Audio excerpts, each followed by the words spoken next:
အားလုံးပဲမင်္ဂလာပါဒါဒီနေ့ကတပေါင်းလားပြင်းနေ့မှာမဖြူကနေပြီးတော့လက်ဝီးမြို့မှာရှိတဲ့နဂဖြူဖျားကိုတွားရောက်ပြီးတော့မှ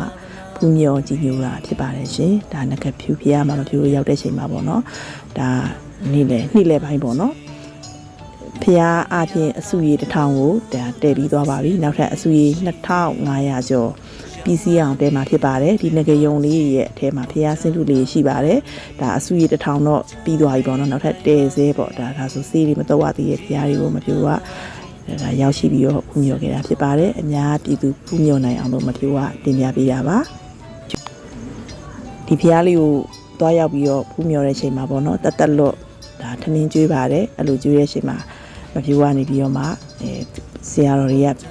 အဲ့လိုမျိုးဖိတ်တဲ့အတွက်ကြောင့်မို့လို့မဖြူတို့ဒီကျောင်းဆောင်ရောက်တဲ့ချိန်မှာနဂဖြူဖျားကိုတည်တဲ့ဆရာတော်ကြီးကိုလည်းဖူးမြော်ကြောခဲ့ရပါတယ်ဆရာတော်ကြီးကမဖြူရဲ့ကျွတ်နဲ့အသားအဆောင်လဲဆွဲလေးတွေကိုလည်းဒါတရဏဂုံ3ပါးပူဇော်ပြီးတော့မှတိတ်ထီလေးလည်းတင်ပေးလိုက်ပါတယ်မဖြူတို့အရန်နဲ့စိတ်ချမ်းသာ